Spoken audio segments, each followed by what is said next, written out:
Welcome to Edu Learning Point. Edu Learning Point channel में मैं श्रवण कुमार आप सभी दोस्तों का हार्दिक स्वागत करता हूं। आइए दोस्तों, आज हम आपके लिए हरियाणा जीके की एक और सीरीज लेकर आए हैं और हमारे जो जो दोस्त हैं उन्हें पता लग रहा है, वो बहुत सारा प्यार दे रहे हैं, हमारे वीडियोस को देख रहे हैं और लाइक भी कर रहे हैं। तो अगर आप हमारे चैनल से नए जुड़े हैं तो हमारे चैनल को सब्सक्राइब करना बिल्कुल ना भूलें और बेल आइकन जरूर दबाएं, जिससे हमारे आगे आने वाले वीडियो की नोटिफिकेशन आपको तुरंत मिल सके। और इस वीडियो को पूरा देखिएगा, इसमें सारे इंपॉर्टेंट क्वेश्चन लिए गए हैं जो बार बार एग्जाम में पूछे जाते हैं। तो चलिए, हमारा पहला प्रश्न है, मानव विकास सूचकांक रिपोर्ट 2020 में हरियाणा का स्थान कौन सा है? तो हमारा यहाँ पर जो राइट आंसर होगा वो होगा ऑप्शन नंबर 3। हरियाणा का जो स्थान है वो 13वां है और कितने अंक मिले हैं हरियाणा को? वो है 0.704 इतने अंक मिले हैं। और भारत का अगर स्थान पूछा जाए, जो 2020 में जो रिपोर्ट आई है, तो भारत का जो नवीनतम डाटा हम आपके लिए लेकर आए हैं तो वो है 131वां स्थान। और राज्य का जो प्रथम जिला है मानव विकास सूचकांक के अनुसार वो है गुरुग्राम जिला। ये बात आप ध्यान रखिए। और अगर अंक पूछे जाएं तो 0.889 अंक मिले हैं। और दूसरा जिला है वो है पंचकुला, जिसे अंक मिले हैं 0.77 अंक। ये बहुत सारी नॉलेज हमने आपको एक ही क्वेश्चन में दी है, तो चलिए ये आप इन्हें याद रखिएगा। ये एग्जाम बेस्ड है। भारत का 131वां स्थान है और हरियाणा का अगर पूछा जाए राज्य स्तर पर तो वह 13वां स्थान। नेक्स्ट क्वेश्चन है हमारा, इज ऑफ डूइंग बिजनेस। ये भी बहुत प्रचलन में है। तो हरियाणा राज्य का देश में स्थान कौन सा है? तो ये है हरियाणा राज्य का देश में स्थान है ये 16वां। ऑप्शन नंबर 1 हमारा यहाँ पर राइट आंसर होगा और वर्ष 2020 की रिपोर्ट है ये। राजीव गांधी खेल रत्न पुरस्कार जीतने वाला हरियाणा का पहला पुरुष खिलाड़ी कौन सा है? ये बहुत ही जो भारत का सम्मानित पुरस्कार है और ये जीतने वाले हैं जो पहले हरियाणा के पुरुष खिलाड़ी हैं वो है विजेंद्र सिंह। तो हमारा यहाँ पर जो राइट आंसर होगा वो होगा ऑप्शन नंबर 2 विजेंद्र सिंह। और उन्हें किस क्षेत्र में मिला था, कौन से खेल में मिला था? तो ये मिला था, आप ध्यान रखिए, ये मिला था बॉक्सिंग में और वर्ष 2009 में। तो नेक्स्ट क्वेश्चन है हमारा, भारत केसरी सम्मान जीतने वाली पहली हरियाणवी महिला पहलवान कौन सी है? तो बहुत सारे हमारे दोस्त वो गीता फोगाट या बबीता फोगाट पे वो निशान लगाएंगे क्योंकि उन्हें ऐसा लगता है, लेकिन जो भारत केसरी सम्मान है वो जीता था किसने? ऑप्शन नंबर 3 हमारा यहाँ पर राइट आंसर है, सोनिका कालीरावणा। ये हमारा राइट आंसर होगा।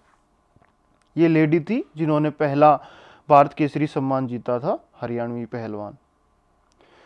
नेक्स्ट क्वेश्चन है, अथर्ववेद में सरस्वती और दृशदती नदियों के बीच के क्षेत्र को क्या कहा गया? सरस्वती तो आप सभी को पता है। अगर दृशदती नदी को पूछा जाए तो ये नदी है घग्गर। ये बात आप याद रखिए, घग्गर नदी को दृशदती कहा गया है। तो इन दोनों के, सरस्वती और घग्गर नदियों के बीच के क्षेत्र को क्या कहा गया है अथर्ववेद में? तो वो कहा गया हमारा ऑप्शन नंबर 2 यहाँ पर राइट आंसर होगा, ब्रह्मावर्त। उसको ब्रह्मावर्त कहा गया है। नेक्स्ट क्वेश्चन है हमारा, कुषाण कालीन सोने और तांबे के सिक्के हरियाणा में कहां से प्राप्त हुए हैं? तो ऑप्शन नंबर यहां पर हमारा होगा 3 हमारा यहां पर राइट आंसर होगा। वो प्राप्त हुए हैं मित्ताथल से, और मित्ताथल कहां पड़ता है? वो भिवानी में। तो ऑप्शन नंबर 3 यहां पर हमारा राइट आंसर है। नेक्स्ट क्वेश्चन है हमारा, सैरिस्कम किस जिले का प्राचीन नाम है? ये प्राचीन नाम से संबंधित कई बार प्रश्न आते हैं हमारे HSSC एग्जाम में। तो देखिए, जो सैरिस्कम जो प्राचीन नाम है वो है सिरसा का। तो हमारा यहाँ पर जो राइट आंसर होगा ऑप्शन नंबर 3, सिरसा को सैरिस्कम कहा गया है। नेक्स्ट प्रश्न है, इकदार किस जिले का प्राचीन नाम है? तो देखिए, ये भी बहुत महत्वपूर्ण है, ये गैस भी नहीं कर पाते हैं, कुछ नाम ऐसे थे।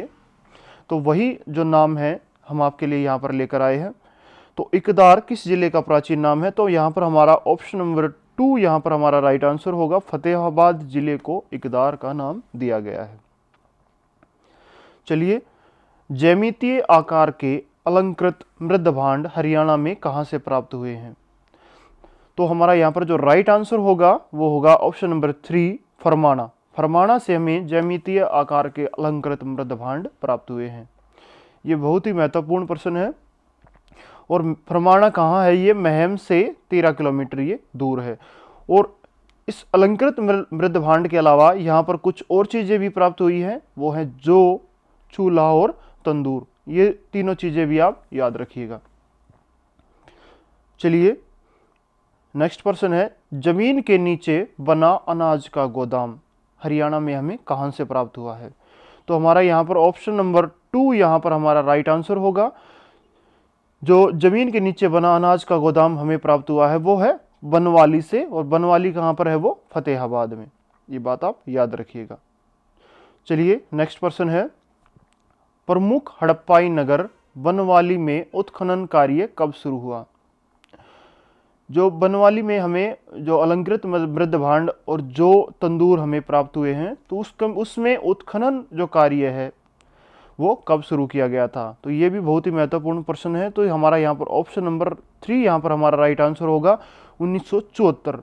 और ये पूछा जाए कि उत्खनन कार्य किसने शुरू किया गया था, तो ये शुरू किया गया था ये RS बिस्ट, इन्होंने यहाँ पर उत्खनन कार्य शुरू किया गया था। ये बहुत ही जाने माने इतिहासकार हैं। तो चलिए नेक्स्ट क्वेश्चन है, हरियाणा में गणतंत्रीय शासन व्यवस्था सर्वप्रथम शुरू करने का श्रेय किसे जाता है? तो हरियाणा में जो गणतंत्रीय शासन व्यवस्था वो शुरू की गई थी, ऑप्शन नंबर 2 हमारा यहाँ पर राइट आंसर होगा योद्धे गण। जो योद्धे गण को गणतंत्रीय व्यवस्था शुरू करने का श्रेय जाता है। नेक्स्ट प्रश्न है, पाणिनि ने अपने ग्रंथ अष्टाध्यायी, तो पाणिनि का ग्रंथ कौन सा था? यहाँ पर देखिए, ये भी आपको एक आंसर यहाँ पर मिल रहा है। में योद्धे को कहा है, क्या कहा है उन्हें? तो ऑप्शन नंबर 3 यहाँ पर हमारा राष्ट्रीय जो सही आंसर होगा आयुध जीवी। तो उसमें जो ग्रंथ है अष्टाध्यायी, उसमें कहा गया इन्हें योद्धे गण को आयुध जीवी। तो ऑप्शन नंबर 3। चलिए नेक्स्ट प्रश्न है, हरियाणा को हरियाणा कहा गया है, तो किस ग्रंथ में या पुराण में हरियाणा को हरियाणा कहा गया है? तो हम ऑप्शन नंबर 2 यहाँ पर हमारा राइट आंसर होगा स्कंद पुराण। स्कंद पुराण में हरियाणा को हरियाणा कहा गया है, पहली बार इसका नाम यहाँ पर उल्लेखित हुआ है। चलिए नेक्स्ट क्वेश्चन है, महाराजा अग्रसेन ने किस नगर की स्थापना की गई थी? तो हमारा यहाँ पर जो राइट आंसर होगा, इस जो क्वेश्चन से आप इसको गैस भी कर सकते हैं। तो राइट आंसर है हमारा यहाँ पर ऑप्शन नंबर 3 अग्रोहा। महाराजा अग्रसेन ने अग्रोहा नगर की स्थापना की गई थी।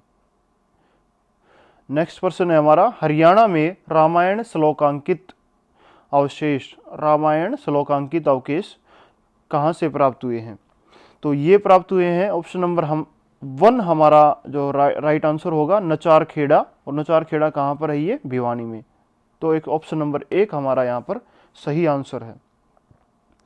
चलिए नेक्स्ट प्रश्न है, टोपरा अभिलेख का संबंध निम्न वंश से है। जो टोपरा अभिलेख का संबंध किस वंश से है? वो है ऑप्शन नंबर 1 हमारा यहाँ पर राइट आंसर होगा अशोक। जो ये अशोक जो से थे, जो सम्राट थे, चक्रवर्ती सम्राट थे, इनसे जो टोपरा अभिलेख का ये संबंध है। तो नेक्स्ट प्रश्न है हमारा, इनमें से कौन से महाजनपद में हरियाणा प्रदेश का क्षेत्र शामिल था?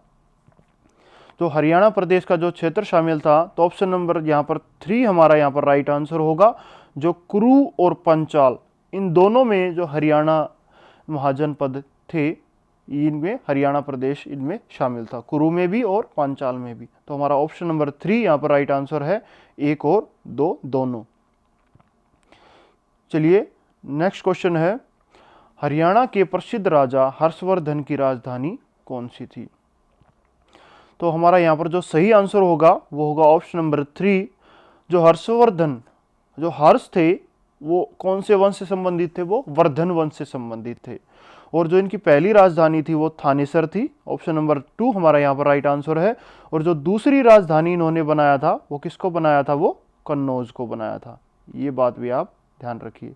लेकिन हरियाणा के संदर्भ में जो इनकी राजधानी पूछी जाती है वो थानेसर ही हमारा राइट आंसर यहाँ पर होगा। नेक्स्ट क्वेश्चन है, हर्ष और पुलकेशिन द्वितीय के बीच होने वाला युद्ध किस नदी पर लड़ा गया था? तो हमारा यहाँ पर जो राइट आंसर होगा वो होगा ऑप्शन नंबर 3, हर्ष और पुलकेशिन द्वितीय के बीच जो युद्ध लड़ा गया था वो नर्मदा नदी पर लड़ा गया था। और नर्मदा नदी कहाँ पर है? ये गुजरात में है।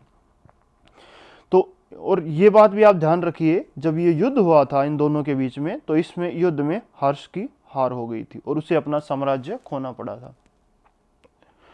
तो हर्ष को किसने हराया था? तो हर्ष को पुलकेशिन द्वितीय ने हराया था। और कहां पर हराया था? वो नर्मदा नदी पर। इस तरह से भी प्रश्न पूछे जा सकते हैं। तो सभी दोस्तों को हमारी ये वीडियो पसंद आई होगी, तो अपने बहुमूल्य कमेंट और करना ना भूले कमेंट बॉक्स में, और इस वीडियो को ज़्यादा से ज़्यादा लाइक और शेयर जरूर करें। धन्यवाद।